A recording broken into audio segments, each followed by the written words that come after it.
আসসালামু আলাইকুম সম্মানিত বাজার আপডেটের ভাইরা। আজকে হচ্ছে 3 জুলাই রোজ বুধবার। জানিয়ে দিচ্ছি ভুট্টার বাজারের আপডেট। দেখতে পাচ্ছেন আমার হাতে ভুট্টা। তো ভুট্টার বাজার আজকের আমাদের নাটোরের চাষকর বাজারে হচ্ছে আজকে একটু কেজির ভাবে বলতে চাচ্ছি ভাইরা, যে 31.5 টাকা কেজি, মানে 31 টাকা 50 পয়সা কেজি হলো পাইকারি রেট। 40 কেজিতে 1 মন।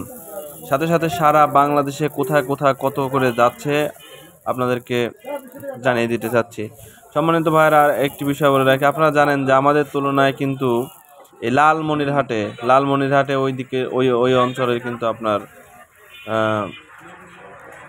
ওখানে কিন্তু একটা মানে সিন্ডিকেটের মতো চলে আর কি, একটু কম দামে চলে। এখন কেমনে কি তারা করে জানি না। সারা বাংলাদেশের বাজারের তুলনায় কিন্তু আপনার লালমনিরহাটের ওইদিকে কিন্তু নীলফামারী লালমনিরহাট ওইদিকে কিন্তু অনেকটাই কম।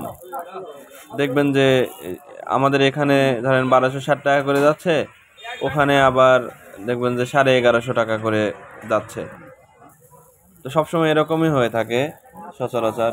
তবে আজকের বাজার কিন্তু আবার ওখানে একটু বেশি তুলনামূলক।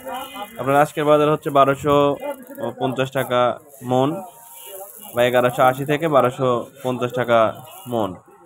ওই এলাকার আজকের বাজার বেশি, কিন্তু অন্য অন্য দিন আপনি লক্ষ্য করে দেখবেন যে মানে আমাদের তুলনায়, নাটোরের তুলনায় কিন্তু ওখানে দেখা যাচ্ছে যে মনে আপনার 60-70 টাকা কিন্তু সবসময় কম থাকে। এক্ষেত্রে আবার দেখেন যে ঢাকা থেকে একটা গাড়ি ভাড়া ডিস্টেন্স কিন্তু লালমনিরহাটে বা নীলফামারী ওখান থেকে কিন্তু অনেক বেশি। সম্মানিত ভাইয়েরা, গাড়ি ভাড়ার বিষয়টা একটু মাথায় রাখবেন আর কি। আর কোনো কথা নাই, জানিয়ে দিচ্ছে অন্য অন্য জায়গার বাজার। দিনাজপুরে গিয়েছে হচ্ছে আপনার 32 টাকা কেজি। তারপরে হচ্ছে মানিকগঞ্জে গিয়েছে হচ্ছে 31 টাকা কেজি। তারপরে আপনার ভাই পাবনার হরিপুরে গিয়েছে হলো 31 টাকা, সরি হলো 30 টাকা 50 পয়সা কেজি। আর হচ্ছে রৌমারিতে গিয়েছে 30 টাকা 50 পয়সা কেজি। আর পঞ্চগড় তো বলছি।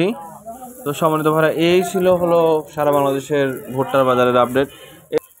এরকম বিভিন্ন পণ্যের বাজার আপডেট জানতে আমাদের চ্যানেলটি সাবস্ক্রাইব করে আমাদের পাশে থাকবেন ইনশাল্লাহ। আর সবার প্রতি একটা অনুরোধ থাকবে সম্মানিত ভাইয়েরা, আমরা এই দুনিয়ায় বেঁচে থাকবো না, কিন্তু আমরা যদি একটি ভালো কাজ করি, আমরা যদি একটি ভালো মানে একটি যদি গাছ লাগাই, এই গাছটি কিন্তু হয়তো বেঁচে থাকতে পারে। সবাইকে একটি করে গাছ লাগানোর আহ্বান জানিয়ে আজকের ভিডিও এখানে শেষ করছি। সবাই ভালো থাকবেন, সুস্থ থাকবেন, সুন্দর থাকবেন এই প্রত্যাশায়। আসসালামু আলাইকুম ওয়া রাহমাতুল্লাহ।